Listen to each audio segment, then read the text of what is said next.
जालिम इसराइल ने तमाम हदों को पार कर दिया है। 12 साल का आयमान और 13 साल की रीमास अपने घर के आंगन में खेल रहे थे। इस्राएली सेना ने अपने बख्तरबंद गाड़ियों से फायरिंग की, दोनों के पीठ पर गोली लगी और वहीं ढेर हो गए दोनों।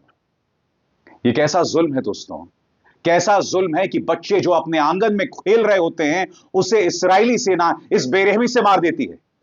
यह कैसा जुल्म है जहां हमास 4 साल और 9 महीने के 2 बच्चों को अगवा करती है और फिर लौटती है तो उनकी लाशें।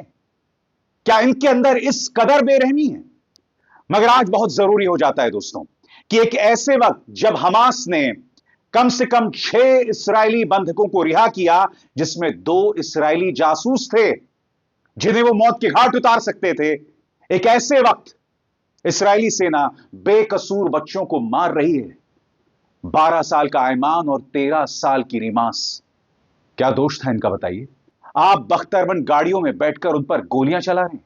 सबसे पहले मैं आपको बतलाना चाहता हूं, डिफेंस फॉर चिल्ड्रन ने इस बारे में बाकायदा एक ट्वीट किया है और उसके बाद अल जजीरा ने इसमें एक निहायत ही डिटेल्ड रिपोर्ट जो है वो फाइल की है आपके सामने। यहां पर डिफेंस फॉर चिल्ड्रन कह रहा है, इस्राएली सेना ने 2 फलस्तीनी बच्चों पर पीठ पर गोली मारी, वो भी वेस्ट बैंक में। हो क्या रहा है दोस्तों कि जब से युद्ध विराम की घोषणा हुई है, वेस्ट बैंक में इस्राएली सेना तमाम हदों को पार कर रहा है।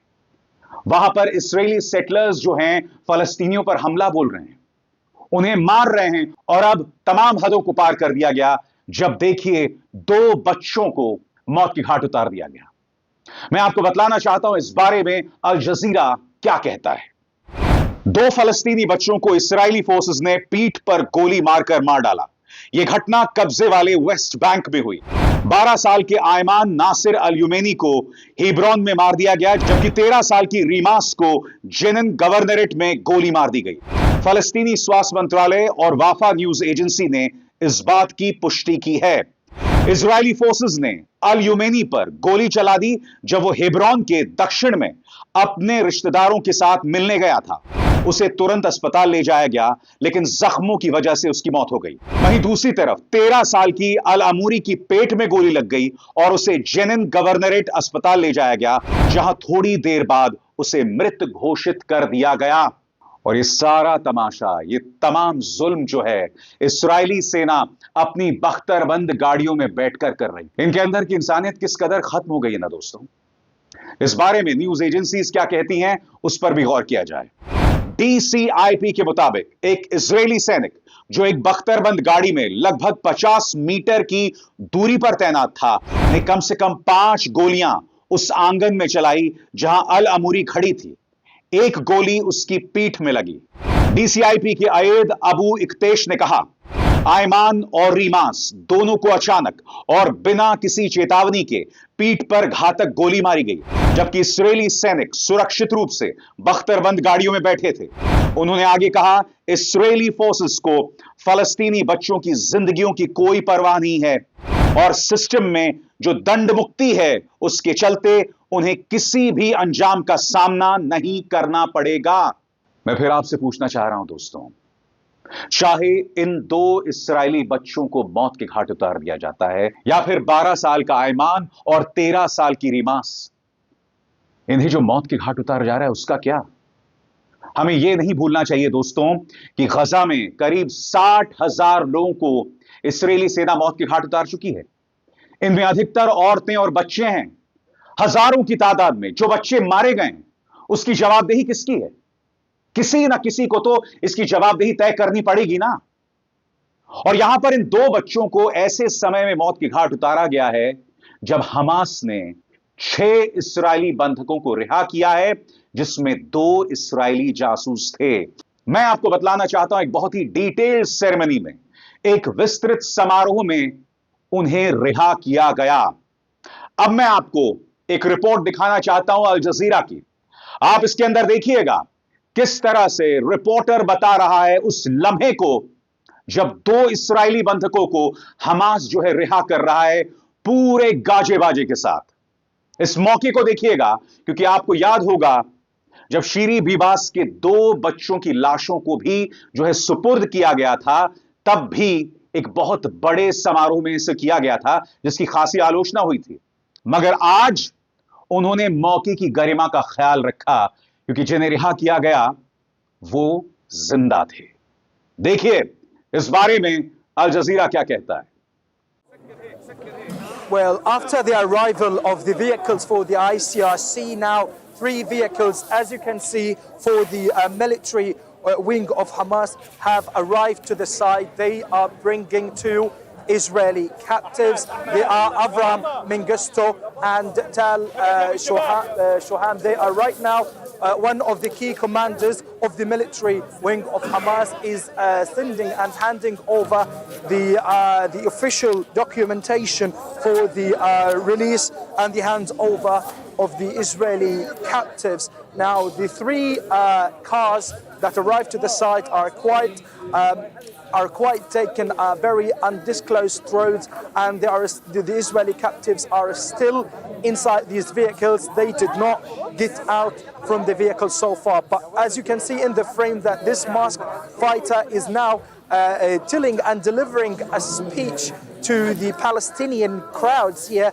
giving the confirmation that the Israeli captives will be completely released today, including Tal Shoham. And he is trying right now to mention that he was operating an operation unit in the Israeli Mossad agency. And the second Israeli captive that will be released today is Avram Mengistu, who has been completely abducted during his entry to the Gaza Strip in 2015. Now, आपको समझना पड़ेगा कि Hamas ऐसा क्यों कर रहा है, क्यों वो दुनिया को बता रहा है कि हम दिशा निर्देशों का पालन कर रहे हैं, हम किसी को बेवजह नहीं मार रहे हैं, जिस तरह से इन 2 बच्चों को इस्राएली सेना ने मौत की घाट उतार दिया था। मगर मैं आपको बतलाना चाहूंगा, शिरी बीबास, जी हां, शिरी बीबास और उनके 2 बच्चे, शिरी बीबास का भी पार्थिव शरीर उनके घर पहुंच गया है। आपको याद होगा, इससे पहले एक बहुत बड़े समारोह में हमास ने इन 3 लाशों को सुपुर्द किया था, मगर बाद में जाके पता चला कि जिस औरत की लाश सुपुर्द की गई थी वो शिरी बीबास की नहीं थी। अब खबर आ रही है कि शिरी बीबास की लाश भी रेड क्रॉस को सौंपी जा चुकी है। उसकी मैं चर्चा करूंगा, मगर आपको समझना पड़ेगा कि दरअसल हमास इस तरह के समारोह क्यों कर रहा है।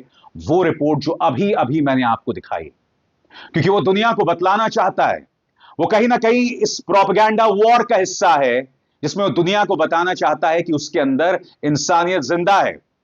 इस बारे में अल जजीरा क्या कहता है, इस पर गौर किया जाए। हमास गजा में इस्राएली बंदियों की रिहाई के लिए भव्य समारोह आयोजित कर रहा है, ताकि यह दिखा सके कि वो जिम्मेदार पक्ष है।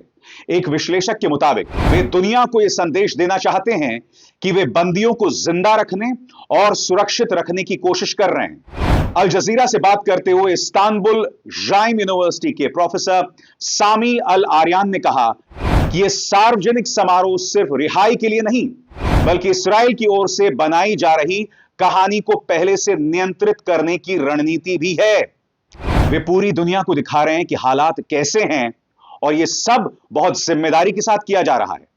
दोस्तों, आपको समझना पड़ेगा कि इस वक्त आम फलस्तीनी दोहरी चुनौती का सामना कर रहा है। एक तरफ इस तरह से उसके बच्चों को वेस्ट बैंक में इस्राएली सेना मौत की घाट उतार रही है, और दूसरी तरफ डोनाल्ड ट्रंप ने जो धमकी दी है कि मैं तमाम फलस्तीनियों को साफ कर दूंगा और उसके बाद गजा का पुनर्निर्माण होगा, और इसका लगातार विरोध हो रहा है।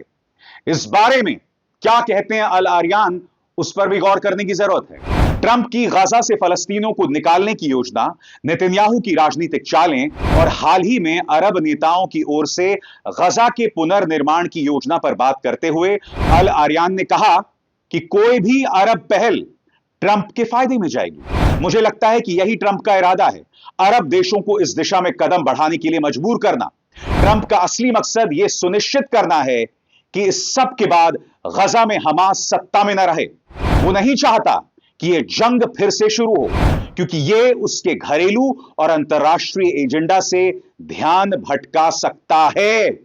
यानी कि अमेरिका हर सूरत में जीतना चाहता है। वो चाहता है कि हमास का वजूद खत्म हो जाए। वो ये चाहता है कि गजा से फलस्तीनियों को साफ कर दिया जाए, और उसके बाद जो पुनर्निर्माण हो उसमें इस्राएल की मदद ली जाए।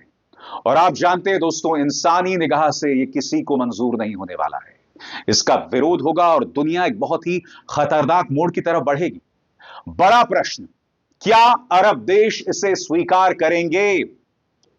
क्योंकि हम देख चुके हैं कि जॉर्डन के राजा अब्दुल्ला जब डोनाल्ड ट्रंप के सामने गए थे तो किस तरह से नतमस्तक हो गए थे। वो प्रेस कॉन्फ्रेंस याद है आपको? उसकी एक छोटी सी झलक एक बार फिर देखिए, किस तरह से वो ट्रंप से ही अपील कर रहे थे कि आपकी दखल के चलते हालात बेहतर होंगे। सुनिए क्या नजारा था। Mr. President, I truly believe that with all the challenges that we have in the Middle East, that I finally see somebody that can take us across the finish line to bring stability, peace, and prosperity to all of us in the region. And it is, I think, our collective responsibility in the Middle East to continue to work with you, to support you, to achieve those lofty goals. So I'm very delighted to be here. And as you said, sir, we've got some very interesting discussions ahead. Very good. Very good. Thank you very much.